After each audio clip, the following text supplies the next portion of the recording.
aware that in most cases, the total lab charge will be a sum of different. Some cases may require the involvement of third.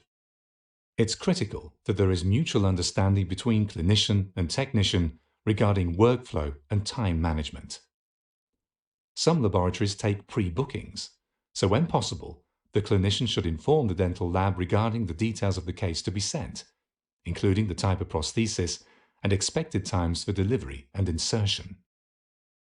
Tight coordination is needed for treatments requiring multiple stages, such as trying of abutments or wax-ups for implant or tooth-supported prostheses.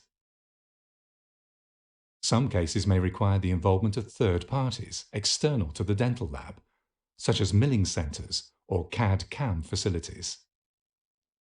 The involvement of such parties requires further interaction between clinician and technician, or with the third party itself. Some CAD/CAM centers require clinicians to verify and approve digital designs prior to proceeding to the next stage.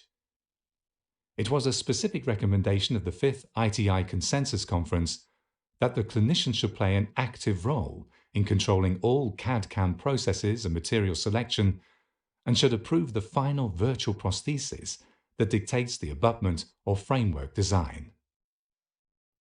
The clinician also should be aware of what production methods are being used, such as 3D printing of resin models, and whether such work is being outsourced to other facilities.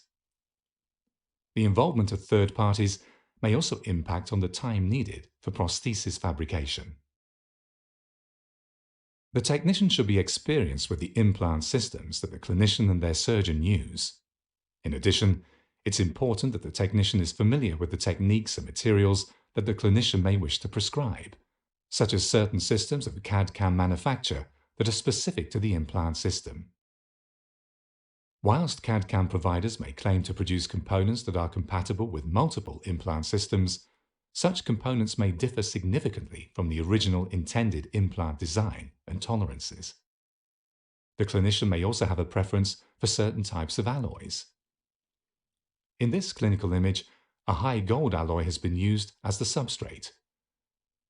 A related factor to consider is whether it's ideal to partner with a single lab that deals with all aspects of technical work, including fixed and removable prostheses, or whether it's preferable to work with separate labs for different types of prostheses.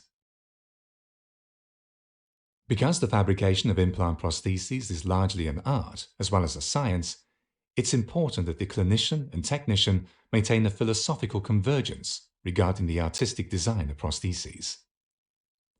Different technicians made these crowns on the upper right canine. Both crowns satisfy clinical parameters for function and aesthetics. However, there are significant stylistic differences between the two prostheses.